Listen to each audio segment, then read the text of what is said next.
Hola, buenos días. En este video vamos a hablar acerca de la evaluación externa, perteneciente al capítulo 3 del libro Conceptos de Administración Estratégica de Fred Davey, a cargo de los estudiantes Mateo González, Angeli Sotelo, Jean Paul Achinte y John Alexander Díaz. La naturaleza de las auditorías externas. El propósito de la auditoría externa es desarrollar una lista limitada de las oportunidades que podrían beneficiar a la compañía, así como de las amenazas que debe evitar. Como sugiere el término limitada, la auditoría externa no tiene por objetivo desarrollar una relación exhaustiva de todos los factores que pudieran influir en el negocio, sino identificar variables clave que ofrezcan respuestas susceptibles de implementación. En cuanto a las fuerzas externas claves, afectan el tipo de productos que se desarrollan, la naturaleza de las estrategias de posicionamiento y segmentación del mercado, el tipo de servicios que se ofrecen y las decisiones de las empresas en materia de adquisiciones y ventas. Además, tienen un impacto directo en proveedores y distribuidores. Identificar y evaluar las oportunidades y amenazas externas permite que la organización desarrolle una misión clara, que diseñe estrategias para lograr sus objetivos a largo plazo y generen políticas para alcanzar sus objetivos anuales. Las fuerzas externas claves, la relación que éstas tienen con la organización. Tenemos las cinco fuerzas. La primera son las fuerzas económicas, segundo las fuerzas sociales, culturales, demográficas y ambientales, tercero las fuerzas políticas, legales y gubernamentales, cuarto las fuerzas tecnológicas, quinto las fuerzas competitivas. Todas estas se relacionan en cuanto a la organización de acuerdo con los competidores, los proveedores, distribuidores, acreedores, con los clientes, los empleados, comunidades, gerentes, accionistas, sindicatos, gobiernos, asociaciones comerciales, grupos con intereses especiales, los productos, servicios, mercados y también con el medio ambiente, para lograr así identificar las oportunidades y amenazas de la empresa. El proceso para ejecutar una auditoría externa. Se aconseja que se realice con la mayor cantidad de empleados y gerentes de la empresa, ya que esto permitirá a los empleados sentirse más comprometidos con la organización. Para comenzar, la compañía debe recabar datos importantes sobre la competencia, pero también acerca de las tendencias actuales. Luego de que se recolecta la información, se procede a evaluar y asimilar la información. El paso a seguir es reunir a los gerentes para hacer la identificación de las oportunidades y amenazas. Esto, de acuerdo a los factores externos clave. En relación a estos factores claves, lo que se busca, según Freud, es que deben ser importantes para lograr objetivos. Deben ser mensurables, aplicables a todas las empresas competidoras y jerárquicos, correspondiente que sean para la empresa en general o para áreas en específico. Algunas variables que se tienen en cuenta es el mercado, la tasa de interés, cambios demográficos, entre otras. La perspectiva de la organización industrial. Desde el punto de vista de la OI, la gestión estratégica presupone que las empresas deben trabajar para competir en industrias lucrativas, mantenerse alejadas de aquellas que están en apuros y obtener una comprensión profunda de las relaciones que forman los factores externos importantes dentro de esta industria lucrativa. Contribuye significativamente a nuestro conocimiento sobre cómo obtener una ventaja competitiva. Nuestra comprensión de la gestión estratégica se ha visto mejorada por la perspectiva de la organización industrial para obtener y mantener una ventaja competitiva. No es necesario decidir qué factores internos o externos son más significativos. Variables económicas clave que deben ser. Algunas de las variables económicas es el cambio en economía de servicios en los mercados internacionales, la disponibilidad de créditos, el nivel de ingresos disponibles, la propensión de las personas a gastar, la tasa de interés, la tasa de inflación, tasas del mercado de divisas, los déficits en el presupuesto gubernamental, tendencia del Producto Interno Bruto, factores de importación y exportación. La demanda cambia en diferentes categorías de bienes y servicios, las diferencias en los ingresos por región y por grupos de consumidores, las fluctuaciones de precios, exportación, importación de mano de obra y capital, las políticas monetarias, las políticas fiscales, las tasas de impuesto son algunas de las variables que son claves para tener en cuenta. En las ventajas y desventajas de un dólar débil para las compañías estadounidenses tenemos que en las ventajas algunas de estas es Uno, hay más exportaciones. Dos, hay menos importaciones. Tres, abarata los productos estadounidenses para los consumidores extranjeros. Cuatro, combate la deflación al impulsar los precios de las importaciones. Quinto, puede contribuir al aumento de los precios de las acciones en el corto plazo. En cuanto a las desventajas, tenemos que puede provocar una inflación, puede provocar un aumento en los precios del petróleo, puede debilitar al gobierno. También vuelve los viajes internacionales poco atractivos para los estadounidenses y por último puede contribuir a la caída de los precios de las acciones en el largo plazo. Las fuerzas económicas. Los factores económicos tienen un impacto directo en el atractivo potencial de las diferentes estrategias. Por ejemplo, cuando las tasas de interés suben, los fondos necesarios para la expansión del capital se vuelven más costosos o inalcanzables. Además, a medida que las tasas de interés aumentan, el ingreso discrecional disminuye y la demanda de bienes discrecionales cae. Cuando los precios de las acciones se elevan, aumenta también la conveniencia de que los valores bursátiles actúen como fuente de capital para el desarrollo de mercados. Asimismo, cuando el mercado sube, la riqueza del consumidor y de los negocios aumenta. Las fuerzas sociales, culturales, demográficas y ambientales. En las tendencias sociales, culturales, demográficas y también ambientales, están dando forma a la manera en que vivimos, trabajamos, producimos y consumimos. Las nuevas tendencias dan lugar a un tipo diferente de consumidor y por consiguiente provocan el surgimiento de una necesidad de productos, servicios y estrategias diferentes.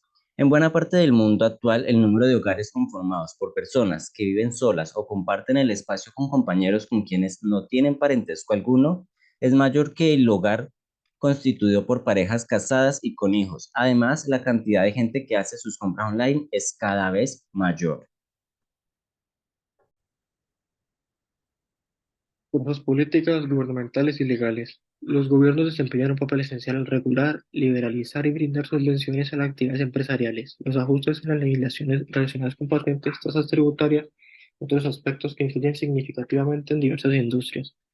Algunos de estos factores políticos son modificaciones en las políticas fiscales, cantidad de patentes otorgadas, condiciones políticas vigentes en naciones extranjeras y procesos electorales a nivel local, estatal y nacional.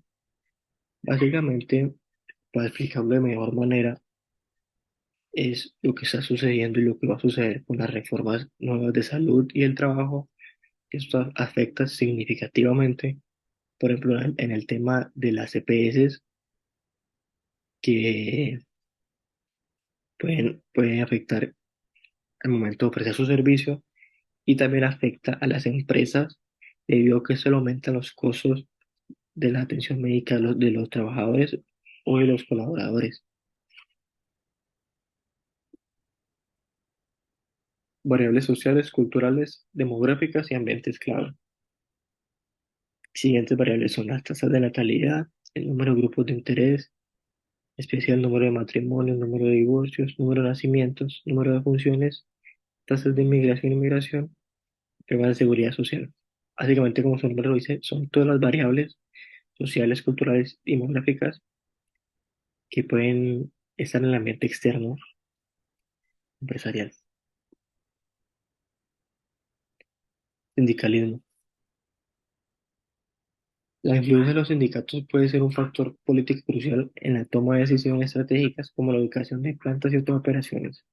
Un ejemplo que se evidenció en el libro fue que en Estados Unidos la disminución de los sindicatos en la última década, especialmente en la industria automotriz, ejemplifica cómo los cambios en la base manufacturera han debilitado su poder. Por ejemplo, el sindicato UAW ha perdido fuerza debido a desafíos en la industria, lo que resultó en una reducción de la representación sindical del 9% al 6,9% entre 2000 y 2010. Eso se evidencia mucho en Colombia en el tema de los bancos, debido a que esos sindicatos son creados para proteger los derechos y promover los intereses de sus miembros en lo que respecta al salario o del trato que les da, es decir, como las condiciones. Esto afecta de manera significativa a las empresas hasta el fin que puede llegar a quebrar una empresa o cerrarla si no se trata de la mejor manera. Tenemos que la mayor presencia sindical en los Estados Unidos son la primera en Nueva York con el 24,2%, la segunda en Alaska con el 22,9, la tercera en Hawái con el 21,8 y por último la cuarta que es en Washington en 19,4. Fuerzas tecnológicas. La evolución y el hallazgo constante de nuevas tecnologías están produciendo un impacto significativo en todas las organizaciones. La presencia del Internet desempeña un papel fundamental como motor económico tanto a nivel nacional como internacional, impulsando la eficiencia y aumentando ahorros sustanciales en los costos de transacciones para las empresas. Esto se evidencia mucho en la actualidad, debido a que ya casi la mayoría de cosas son vía Internet o vía virtual. También se evidencia también se evidencia el avance tecnológico en las maquinarias que aumenta la eficiencia de la empresa casi en un 3, 4 veces más de lo que estaba antes, debido a lo que 5 personas, un ejemplo, 5 personas te tardan en hacer una silla en una hora, una máquina te tarda en hacer en esa silla en 10 minutos. Entonces, haciendo los cálculos, la máquina saldría 100% más viable. Eso también es malo para el país o para la empresa. Pues la empresa no, porque la empresa se lucra mucho más. Eso sería malo para el país debido al comentario de la tasa de desempleo y la diferencia económica que existe. El avance tecnológico conduce a la creación de productos innovadores y mejorados, lo que a su vez altera previamente las relaciones competitivas de costos dentro de una industria y relega una posición obsoleta de los productos y servicios exigentes. Como ya lo expliqué, también otro aspecto a recalcar es que ya casi todo se cancela mediante transacciones, entonces eso aumenta mucho más como la eficacia y la eficiencia y reduce mucho los tiempos que tomaban para hacerlo eso antes. Otras variables que existen son políticas gubernamentales y legales, las cuales se clasifican como normativas gubernamentales y eliminación de regulaciones, alteraciones en los códigos impositivos, impuestos, grupos de influencia política, porcentaje de ciudadanos que ejercen el voto, cantidad y gravedad, y sitio de protestas gubernamentales. Fuerzas competitivas. Inteligencia competitiva (IC) se refiere a un proceso metódico y ético que involucra la recopilación y el análisis de información relacionada con las actividades y tendencias empresariales de los competitivos. Este proceso tiene como fin impulsar los objetivos de la propia compañía y al permitir un seguimiento profundo de la competencia y asimismo promover la formulación y ejecución de estrategias exitosas. Y esto nos conlleva a el último apartado, que son preguntas claves al competidor.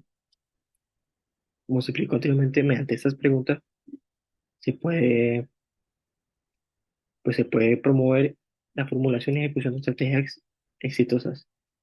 La primera pregunta dice, ¿cuáles son las principales fortalezas de los competidores? La segunda, ¿cuáles son las principales debilidades de los competidores? La tercera, ¿cuáles son los principales objetivos y estrategias de los competidores? La cuarta, ¿qué responderán los competidores más importantes ante las tendencias económicas, sociales y culturales demográficas? ¿Cómo responderán los competidores más importantes ante las tendencias económicas, sociales, culturales, demográficas, ambientales, políticas, gubernamentales, legales, tecnológicas y competitivas que afectan a nuestra industria?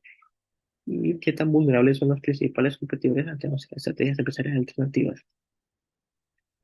Como una breve conclusión, se podría decir que esto ha cogido como mucho poder en los últimos años porque mediante la pandemia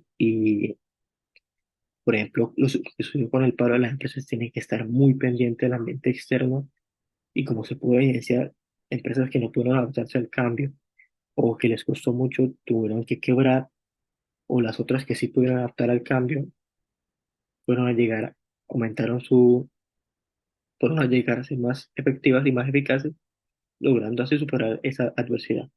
Muchas gracias.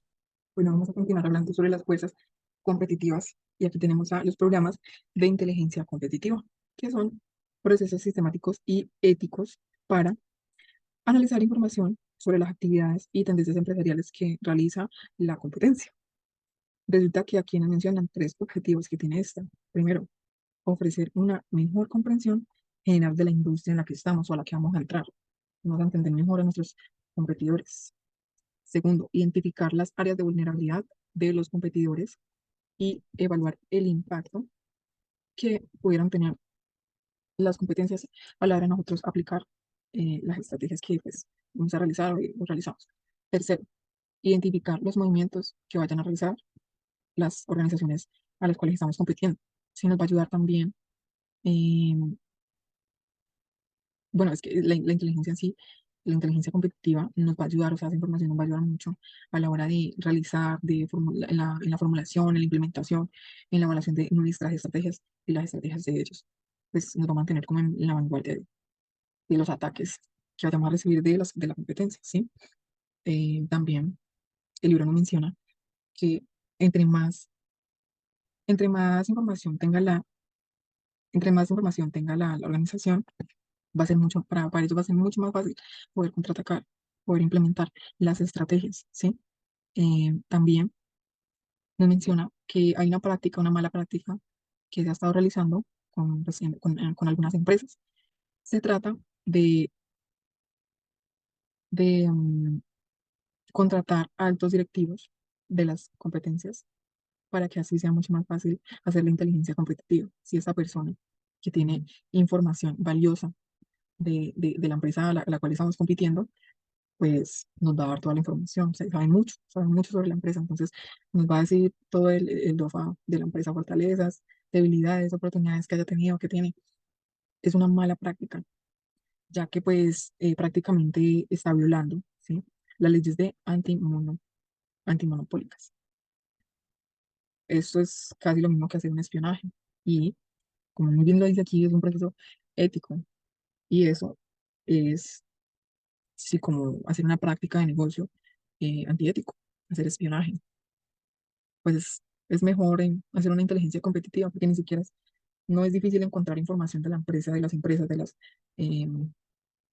las industrias, porque en Internet está el 95% de información que uno puede necesitar para pues, realizar las estrategias. ¿Sí? Están en reacciones, revistas, ¿sí? Páginas, hasta los mismos clientes se pueden encontrar. Entonces, sí es bueno que pues nos vayamos como a las partes buenas y no a ciertas cosas ilegales que afecten y vayan contra la ética de la empresa y de las demás empresas. Vamos a continuar con la uniformidad del mercado y similitud de recursos, ¿sí? Esta que es una manera que podría decir,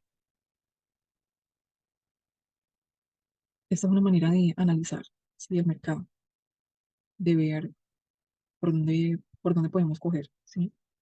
Y es como un aspecto importante para tomar en cuenta, pues para poder tomar buenas decisiones a la hora de entrar a un mercado. Dice que la uniformidad del mercado puede definirse como el número de la importancia de los mercados en los que una empresa compite con sus rivales. Si eso es uniformidad del mercado. Y la similitud de recursos es prácticamente la medida en que pueden compararse el tipo y la cantidad de recursos internos de una empresa con los de un rival. ¿Sí? Yo, pues, según lo que leí, recursos internos se refiere como a, sí, o sea, la información que tiene, o sea, que tiene para defenderse. Sí, sí, vamos a atacar, que tiene para defenderse. Pero la uniformidad del mercado, ¿no? Se refiere como a cuántos somos en el mercado al que vamos a entrar. Si somos muchos, si hay muchas empresas eh, con el mismo producto, va a ser mucho más difícil, sí, poder eh, competir, porque hay muchos productos que son diferenciados, o sea, tienen valor agregado. Entonces, hay que tener en cuenta esto y decir, bueno, vamos a entrarle o no le vamos a entrar, vamos a arriesgar o no nos vamos a arriesgar. ¿Qué podemos decir más sobre esto? ¿Sí? Em, sí, o sea, que si vamos a entrar como a un mercado, tenemos que tener en cuenta eso, la uniformidad del mercado y la similitud de los recursos que tengan las empresas, ¿sí? Para ver qué tan difícil va a ser entrar y mantenerse pues en ese mercado. Análisis competitivo. Sí, ahí nos van a hablar sobre el modelo de las cinco fuerzas de poder. Dice que es un enfoque ampliamente utilizado para desarrollar estrategias en muchas industrias. La intensidad de la competencia entre empresas varía mucho de una industria a otras y la intensidad de la competencia es más alta en las industrias de baja ganancia. Lo que nos dice aquí es que si hay poca utilidad, va a ser poco atractivo, ¿sí? La rivalidad entre las empresas existentes es severa. Los nuevos rivales pueden entrar en la industria con relativa fácil y tanto proveedores como clientes tienen cierta influencia en las negociaciones, ¿sí? Aquí entra en que, listo, puede que tú entres muy fácil al mercado laboral, al mercado en el que vas a entrar, pero a la hora de mantenerse en el mercado, a veces es complicado, sí van a haber muchas barreras. Entre ellas influyen, como lo menciona aquí, los clientes, los proveedores y sí, los socios. Puede que tú hayas entrado fácil, pero a la hora de mantenerte, resulta que a los clientes, tienes pocos clientes porque tu producto es casi parecido, o sea, no tiene algo que lo diferencie de los demás. Entonces puede que con eso no, no tenga ganancias, ¿sí? Vamos a ver cómo es el modelo de las 5 fuerzas de poder, ¿sí? Tenemos aquí un cuadrito que nos muestra rivalidad entre empresas competidoras, poder de negociación de los consumidores, desarrollo potencial de productos sustitutos, poder de negociación de los proveedores, entrada potencial de nuevos competidores, ¿sí? Y la principal es esta, la rivalidad entre empresas competidoras, ¿sí? Porque los demás son como subpuntos de eso. Vamos a ver qué nos dice la rivalidad entre empresas competidoras. Nos dice que los cambios de estrategia que pongan en práctica una empresa podría dar lugar a represalias como la reducción de precios, las mejoras a la calidad, la introducción de nuevas características en los productos, el ofrecimiento de servicios, la extensión de garantías y aumento de publicidad.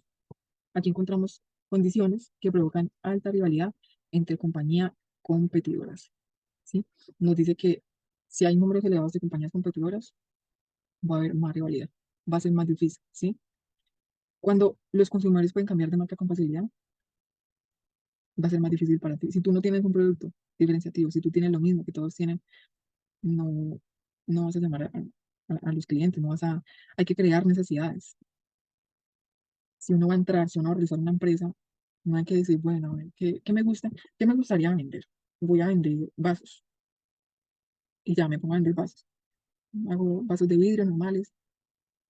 Vas a ser uno más del mercado que hay pues, en esa industria, porque no le has agregado nada a esos vasos. Si no le agregas nada de valor, si no hay valor agregado en tu producto, no vas a ser diferenciativo, ¿sí? Entonces ahí va a ser más difícil en cuanto pues, a las competencias.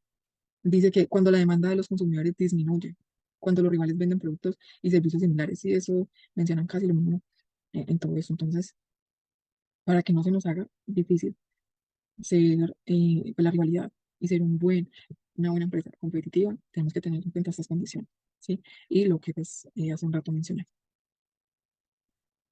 ¿Qué nos dice la entrada potencial de nuevos competidores? Dice que siempre que existe la posibilidad de que nuevas empresas entren fácilmente a una industria en particular, la intensidad de la competitividad aumenta, ya lo había mencionado. Sin embargo, las barreras contra el ingreso pueden incluir la necesidad de lograr rápidamente economías de escala, necesidad de obtener tecnología y conocimientos técnicos especializados, falta de experiencia, una fuerte lealtad por parte de consumidores, sólidas preferencias por determinadas marcas, grandes requerimientos de capital, carencia de distribución de canales, dificultad de acceso a materias primas, o sea, todas estas son barreras. Posesión de patentes, saturación del mercado, ubicaciones poco deseables, tenemos que ver todo esto, todos esos aspectos para poder siquiera entrar y ya tener en cuenta los otros para poder mantenerlos, ¿sí?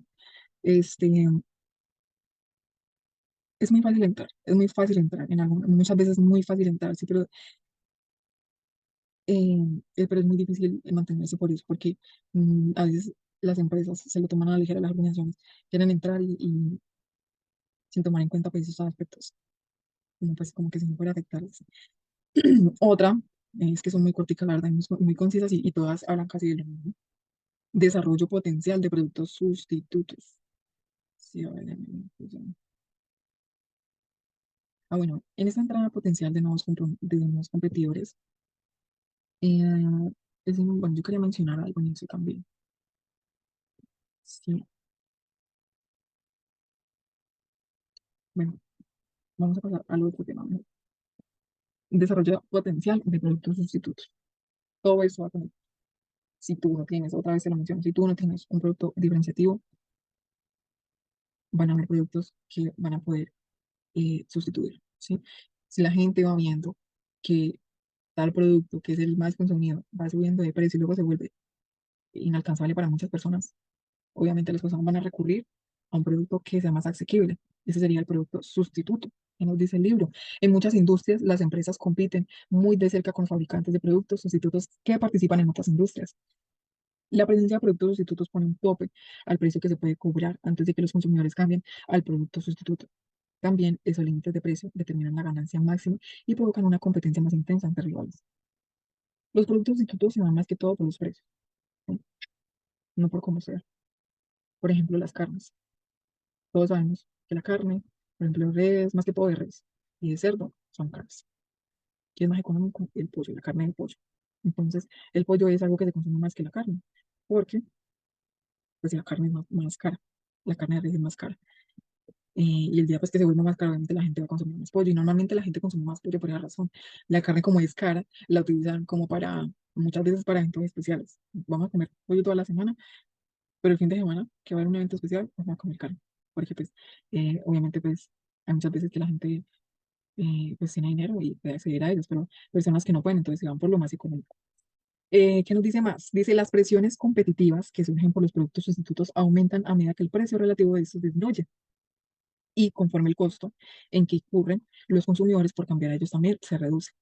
La fuerza competitiva de los productos sustitutos se mide mejor por la participación de mercado que logran esos, así como por los planes que hacen las empresas fabricantes para incrementar su capacidad y su penetración de mercado. Entonces, eso es otro componente que hay que tener en cuenta, ¿sí? Vamos a, no dice tanto como hacer diferenciativo por el precio, ¿sí? Hay que recordar que hay que tener en cuenta, recordar y tener en cuenta que no nos vamos a poner en un mercado donde, por ejemplo, todo, en un sector de industria de huevos, todos los huevos que están vendiendo son caros y yo, apenas empezando y entrando a ese mercado, voy a ponerlos baratos.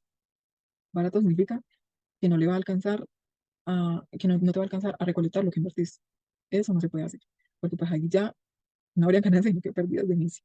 Lo importante es analizar el mercado, decir si eso está bueno, meterse, vender el producto al precio que se debe, que se tiene calculado, y luego ya, si estamos haciendo las cosas bien, si tenemos unas buenas estrategias, si hicimos una buena inteligencia competitiva, vamos a poder avanzar en ese sector y ahí sí podemos subir los precios, ¿sí? E ir desarrollándolos y ser una potencia, como lo dice aquí. ¿Qué más encontramos por acá? Dice poder de negociación de los proveedores, ¿sí? Los proveedores y los clientes son muy importantes en eso, ya lo había mencionado, que nos dice el libro. Poder de negociación de los proveedores también afecta la intensidad de competencia en industria, sobre todo cuando hay un gran número de proveedores, cuando solo existen unas cuantas materias primas sustitutas o cuando el costo de cambiar a otras materias primas es especialmente alto. También nos dice que a menudo proveedores y productores se ven más beneficiados si se ayudan entre sí con precios razonables, mejor calidad, desarrollando nuevos servicios, haciendo entregas a tiempo y reduciendo los costos de inventario. De esta manera, mejoran la rentabilidad de todos los interesados en el largo plazo. Hay que conseguirse buenos proveedores, ¿sí? Que el proveedor sea serio, sea cumplido. Obviamente que ese proveedor te ofrezca materias primas o productos de buen precio, ¿sí? De buena calidad. Mm, Hay muchas veces que empresas hacen un tipo de, ¿cómo se puede decir?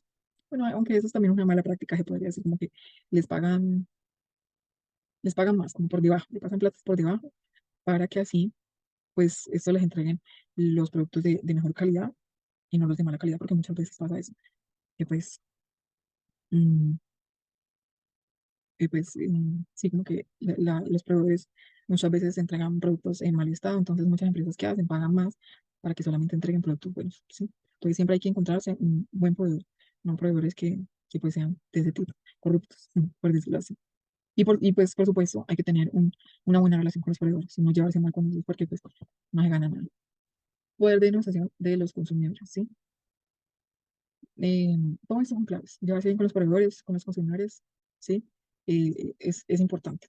¿Qué nos dice? Cuando los clientes están concentrados, son muchos o compran por volumen, su poder de negociación representa una importante fuerza que afecta la intensidad de la competencia en una industria. Nos dice que es posible que el poder de negociación sea la más importante de las fuerzas que afecta la ventaja competitiva, claro que sí. Los consumidores obtienen un mayor poder de negociación en las siguientes circunstancias, que nos dice. Si pueden cambiar a otras marcas o a productos sustitutos sin incurrir en gastos excesivos. Haga de cuenta que los consumidores son un aspecto importante. O sea, si usted tiene el poder de negociar bien con los clientes suyos, le va a ir súper bien. en todos los aspectos, que sin clientes no hay ventas. Sin clientes no hay ventas, entonces siempre hay que estar innovando, recreando necesidades para el cliente, ¿sí? No hay que esperar a que otras empresas, otras organizaciones saquen productos y nosotros copiemos, no hay que siempre estar innovando, estar al tanto de las necesidades del cliente, ir por delante de ellos siempre, ir por delante de ellos y sorprenderlos siempre. También nos dice, bueno, pues otra circunstancia es que si son especialmente importantes para el vendedor. Otra es, si los vendedores están luchando contra la caída en la demanda del consumidor, si están informados sobre los productos, precios y costos de los vendedores. Eso pasa mucho ahora. Ya los clientes no son bobos, no son eh, inocentes en cuanto a los precios, ¿sí?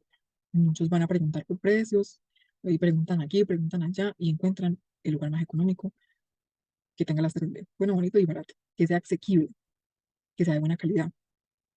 Entonces, tener el poder de negociación con los clientes, tener en cuenta eso, o sea, no cogerlos, eh, sí, como que llevarlos bien, obviamente, sin salirse de la ética, los valores que tiene la empresa, llevarse con los consumidores, con los clientes, sin salirse de ese marco. Ese es un poder que influye mucho en cómo eh, pues, le vaya a ir a la empresa también. Fuentes de información externa. Ese también es muy importante. Nos dice que las organizaciones tienen a su disposición una enorme cantidad de información estratégica, proveniente tanto de fuentes públicas como no públicas. Entre las fuentes inéditas están las encuestas a los clientes, las investigaciones de marketing, los discursos en reuniones de profesionistas y accionistas, los programas de televisión, las entrevistas, las conversaciones de grupos de interés. Ahí vamos a encontrar información, sí, externa de todo lo que se, pues, eso es a lo que está a nuestro alcance. Esa es una página que tiene información confidencial de los mercados, de las monedas, de todo, pues, lo fundamental para una empresa. Otros medios de información son las recopilaciones de estadísticas industriales publicadas por agencias oficiales como las Industry Surveys de Standard Poor's, que es un analista investigador industrial. Tiene reportes que incluyen campos como entorno actual, tendencias industriales, ¿sí? No solamente vamos a encontrar o hay fuentes de información en Internet, ¿sí? Muchas veces recurrir a este medio de información, como lo es la Industry Surveys de Standard Poor's, que son bastante confidenciales y si tienen como base, es muy importante tener en cuenta porque sacar información de lugares que no tienen como una base nos puede perjudicar también, ¿sí?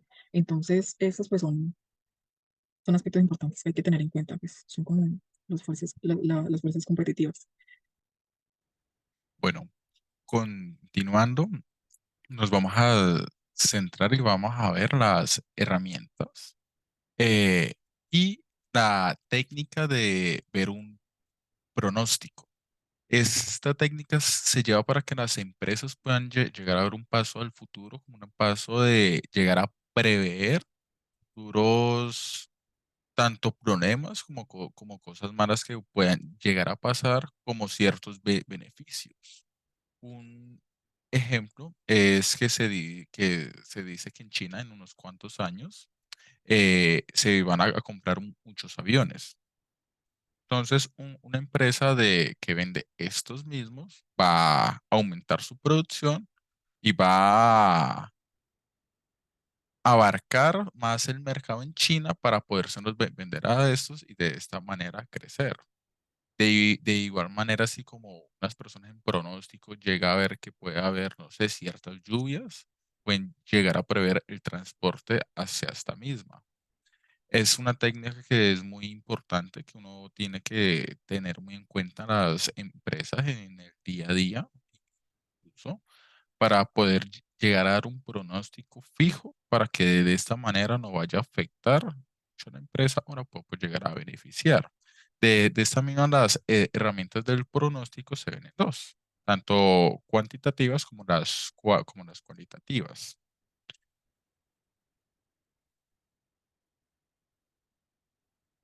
Eh, Aquí ya, aparte de los pronósticos, vamos a ver son las suposiciones. Un pronóstico es algo que uno puede llegar a decir tal día, en tal mes, puede llegar a suceder esto, pero de una manera más fija. Una suposición es algo que puede que sí, puede que no. Pero de esta misma manera, una suposición en una compañía no puede llegar a ser como un ejemplo. Ay, no, yo creo que dentro de un mes vamos a dejar de vender un 20%. Bueno, ¿por qué? Ah, no, porque así no creo. Una suposición para una compañía para que esa se pueda llegar a entablar con los jefes, con las producciones o el departamento donde esté, se tiene que llevar la formación adecuada para poder justificar el porqué de esa suposición. Estas mismas también nos ayudan para ver en el ámbito de no poder llegar a anticiparse hasta un hecho, como se dice en el pronóstico, darse una buena información, informarse de todo el tema exterior, que eso es lo que más abarca, tanto el tema anterior como este, de más que todo lo que pase fuera de la empresa. Y con toda esta información, poder decir, estoy adelantado a estas cosas que pueden llegar a suceder. Eh, Hay una frase que a mí me gustó, que dice, una empresa con más información hace suposiciones más precisas. Una empresa con más información hace suposiciones más precisas. Y así pueden crear una ventaja competitiva. ¿Por qué? Al tener mayor información, te puedes adelantar a competencias, a mercados, a momentos, al tiempo de ciertas cosas que pueden llegar a suceder. La, Aquí ya en el análisis industrial, la matriz de evaluación de factores externos, EFE. Esta matriz nos ayuda, como se dice en su nombre, factores externos, a ver no en la empresa, sino en la industria, en el mercado, todo el tema de lo que sucede, lo que puede pasar y de esta manera verlo bien, poderlo ver muy bien esos factores. Para darme a entender un poquito mejor, nos vamos a enfocar, digamos, en los cinco pasos para desarrollar las matrices del FE, ¿no?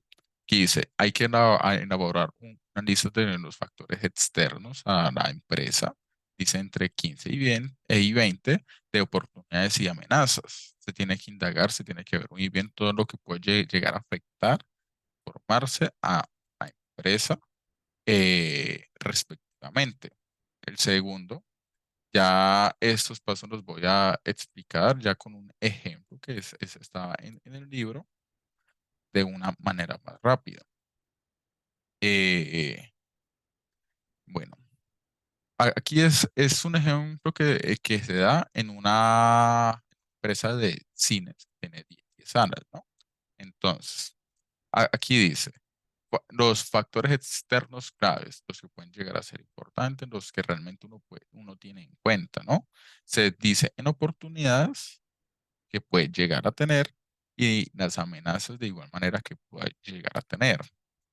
Estos se van a catalogar, se les va a dar un porcentaje que se da aquí en en la ponderación, que es uno, ¿qué tan importante cree al momento de hacer esto, que es cada de esos factores? Y así mismo uno llega a catalogar para tenerlo en cuenta. Y la calificación es respecto a las estrategias, a cómo eso ya se implementa o se hace, qué se tiene pensado hacer en la empresa respecto a cada factor. Eh, entonces, así mismo uno lo llega a calificar. Aquí dice la primera, la población en donde se localiza el complejo está creciendo 8% anualmente. Aquí se le dio una calificación de 3. Recordemos que estas son del 1, 2, 3 y 4. Así se va a calificar respectivamente. O sea que podemos decir con tres que sí, se han visto el tema, están preparados, están de más, no en su excelencia, pero están pendientes. Es la, la- en cada factor la ponderación se va a multiplicar con la calificación y este mismo nos va a llegar a dar un porcentaje, resultado, perdón. Asimismo, con cada una para que al final nos digite qué tan bien puede llegar a ser la empresa en este factor, en este tema. Tiene un 2,58, se puede decir que conoce, no está gravemente, pero hay que ponerse las pilas en unas cuantas cosas más. La matriz del perfil competitivo, MPC, esta se toma en cuenta, se hace de igual manera, pero ya no se toma el tema externo de lo que puede llegar a afectar a la empresa en temas de medio ambiente, cultura, política, sino el tema con la propia competencia. Aquí nos vamos a comparar la empresa en la que estemos, la empresa que se maneje junto a otras empresas. Aquí, como así? Aquí nos vamos al ejemplo. Eh, Este es un ejemplo de la matriz competitiva. En este tema se va a tomar el tema externo, que son las empresas, pero a la vez externo porque ya se van a ver son las fortalezas y las debilidades de tanto la empresa que estemos manejando como de la propia competencia. Aquí podemos ver compañía uno, compañía 2, compañía 3. El factor es el mismo para las tres. La, la ponderación que le vamos a dar a cada factor va a ser nuevamente el mismo para las tres, que va a ver la importancia de la ponderación se hace respecto al mercado, respecto a cómo realmente la importancia que se le dé. Al momento de llegar a calificar cada compañía, para que eso pueda funcionar de una buena manera, hay que ser muy estrictos en cada una. En sí, en la publicidad, uno realmente puede llegar a resaltar mucho, como lo hace la compañía 4, nada como lo hace la compañía 1, o que realmente diga, tiene una buena publicidad, lo hace muy bien, pero en la compañía 2 lo hace mejor. Entonces, ahí uno lo califica con un 3. De igual manera, estos dos se multiplican y dan un resultado al final. Con ese resultado que nos da al final y con las cosas que nos dan en cada factor, en la puntuación de cada uno, nos damos una idea del tema. No significa que, digamos, la compañía una que sacó 3,15 y a la compañía 3 que sacó 2,20 diga, no, la empresa es mala, es un asco, no. Esto se hace más que todo para sacar estrategias, para analizar los factores, para, como se dice, ver las fortalezas que tiene la empresa de uno y las empresas de los rivales, como ver las debilidades que cada una de esas puede llegar a tener y así poder sacar estrategias nuevas para poder implementar de una mejor manera.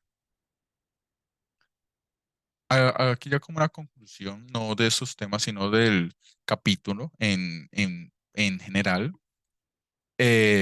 podemos ver que el capítulo más que todo nos enseña el tema de los factores externos, todo lo que realmente puede llegar a afectar una compañía y hay muchas cosas que las empresas no tienen en cuenta. Hoy en día el mercado se ha vuelto muy volátil, el mercado hoy en día crece rápidamente, en un par de semanas, en un mes, pueden cambiar totalmente las cosas. Esto ya se vio, siempre se hace este ejemplo desde que pasó la pandemia, que las cosas pueden cambiar de un momento a otro y uno tiene que estar pendiente y tener la información clara, estar siempre informados de qué es lo que pasa alrededor, tanto en el mercado en el que estamos, tanto en el sector, tanto donde el país, de las cosas que pueden llegar a suceder, e inclusivamente internacionalmente, como puede llegar a ser acá en Colombia, aunque uno no facture en dólar, aunque uno solamente venda nacionalmente, ese factor externo afecta acá. Por ejemplo, el tema de las auditorías, las auditorías externas son muy importantes para darnos a conocer este tema y también tener en cuenta que los trabajadores, los jefes, los altos mandos tienen que estar muy presentes de todos estos cambios, porque si no se conocen y a la empresa no se tienen en cuenta, en algún momento eso la puede llegar a perjudicar de una manera significativa. Eh, esto sería todo. Muchísimas gracias por la atención prestada. Hasta luego.